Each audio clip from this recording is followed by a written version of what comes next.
hal-hal yang berkaitan dengan hukum-hukum zakat fitrah. Zakat fitrah pertama hanya wajib bagi orang yang menemukan terbenamnya matahari di akhir bulan Ramadan. Menemukan terbenamnya matahari di akhir bulan Ramadan.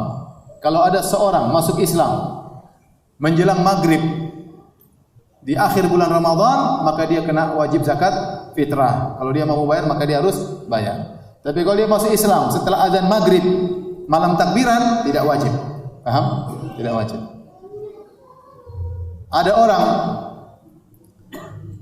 anaknya lahir sebelum maghrib, maka terkena wajib bayar zakat fitrah. Kalau anaknya lahir setelah maghrib, tidak kena wajib bayar zakat fitrah. Tetapi kalau anak dalam perut, dianjurkan bayar zakat fitrah, hukumnya sunnah, tidak wajib.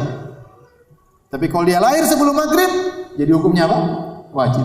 Dia lahir setelah maghrib, malam takbiran, tidak wajib. Paham? Jadi dia berkaitan dengan orang yang menemukan malam atau terbenam matahari.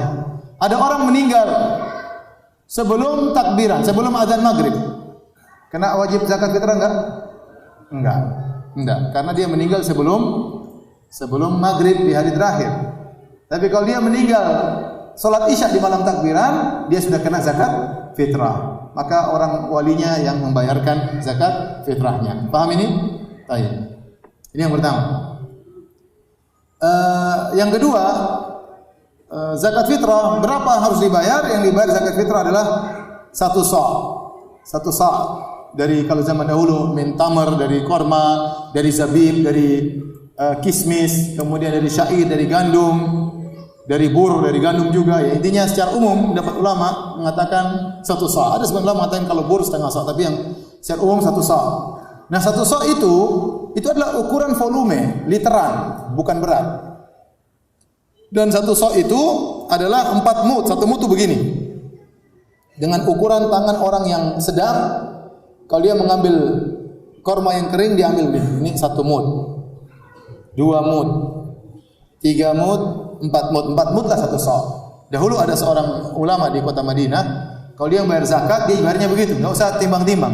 Sini. Dia ambil beras 1, 2, 3, 4, 1 sa' selesai. Enggak tahu berapa beratnya. Karena 1 sa' itu 4 mud. 1 mud itu begini, 1 begini. Ya, tergantung gunungnya seberapa bisa berubah. Tapi wajar lah kalau dia ambil begini, wajar yang wajar 1. Entah berapa. Tapi maka tatkala dikonversikan dari volume menjadi berat, ini berubah berbeda-beda. Ya. Berat 4 beginian kismis, maksud saya anggur yang sudah kering, beda dengan 4 ginian beras, itu tidak? Beratnya beda-beda. Beda dengan 4 ginian korma, beda dengan 4 ginian gandum. Maka tatkala dikonversikan dari ukuran volume menjadi ukuran berat, ini timbullah khilaf di kalangan para ulama. Saya baca-baca tentang beras, maka mereka bedakan lagi. Kalau beras India berapa, beras ini berapa kilo, mereka detail. Beras Indonesia kecil-kecil berapa.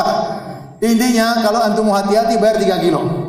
Karena rentan ada 20, ada yang bilang 24, ada yang 2,8. Intinya lebih hati-hati, ada yang mengatakan 3. Udah nanti bayar 3 kilo aja. Lebih aman. 3 kilo. Saya rasa di sini mungkin 2,5. Ada pendapat 2,5. 2,5 oke, tapi saya bilang lebih hati-hati bayar berapa? 3 kilo.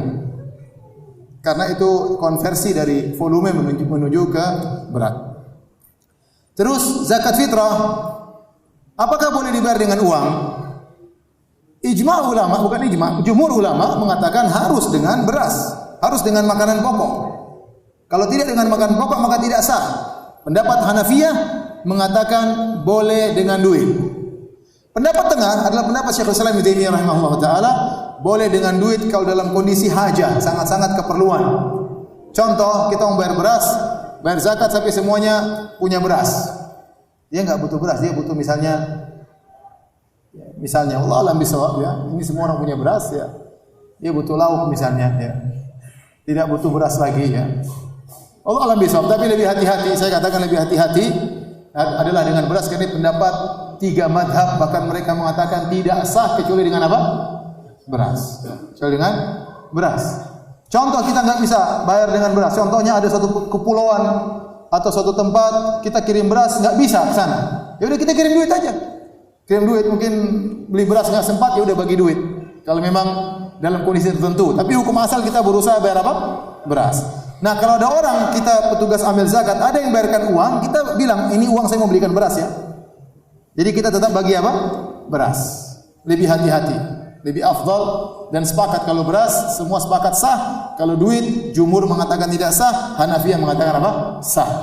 Ya, lebih hati-hati beras kecuali dalam kondisi terdesak baru kita bagikan dengan uang kalau memang kondisi terdesak dalam kondisi-kondisi tertentu.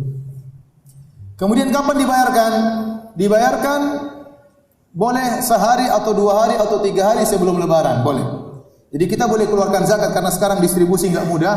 Kita boleh distribusi zakat misalnya hari ke-29 boleh, hari ke-28 boleh, hari ke-27 boleh.